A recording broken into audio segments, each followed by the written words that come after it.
Sweden সহ অন্যান্য দেশ এখানে আছে স্ট্যান্ডার্ড ডিজিটাল। দ্বিতীয় তারা যারা আছে স্টল আউট, অর্থাৎ এরা হাই স্টেট অফ ডিজিটাল মানে অ্যাচিভমেন্ট আছে, কিন্তু উপরে উঠে স্লো ডাউন করে যাচ্ছে। এরকম দেশ অনেক আছে, যারা উঠেছিল তারা আবার স্লো ডাউন করছে।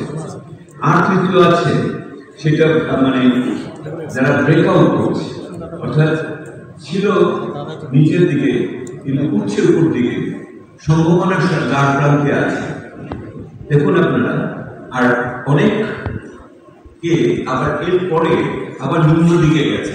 এটা এই না যে একবার উঠলে পরে ওখানেই থাকবে, এটা প্রতিনিয়ত সংস্কার এবং উদ্ভাবনের ভিতর দিয়ে আমাদের ওখানে নিজেদের ধরে রাখতে হবে। লক্ষ্য করে দেখেন, বাংলাদেশ 3 আর 4-এর মধ্যেখানে আছে, একদম মার্জিনের ভিতরে।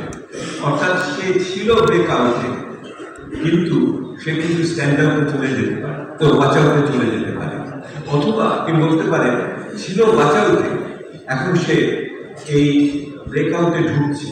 বাংলাদেশ অর্থাৎ এটা থেকে বোঝা যায় বাংলাদেশ একদিকে সম্ভাবনা এবং সংকট দুটোর মধ্যেখানে যার কারণে অবস্থান করছে।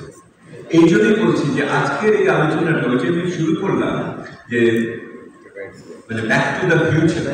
এইটি হলো ব্যাক টু দ্য ফিউচার, যে আপনি যদি ঠিক মতো আমরা না করি, যে সম্ভাবনার আলোচনা আজকে সকালবেলা এখানে হচ্ছে, এইটা দিস ইজ নট গিভেন, এইটা যে হবেই এই ব্যাপারে কোনো নিশ্চয়তা নেই। এটা নির্ভর করে ওই ডেস্টিনিকে আমি কিভাবে গাইড করে আগামী দিনে নিয়ে যাবো তার উপরে নির্ভর করে।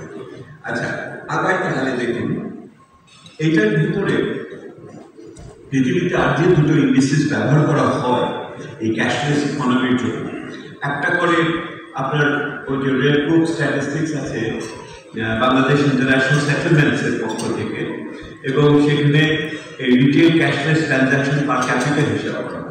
পার ক্যাপিটা হিসাব করলে কিন্তু বাংলাদেশ সমস্ত র্যাঙ্কিংয়ে নেমে যাচ্ছে। জনসংখ্যা এত বড় যে আপনি যখনই মাথা পিছু হিসাব করেন তখনই কমে যায়। আরেকটা আছে ক্যাশলেস ট্রানজাকশন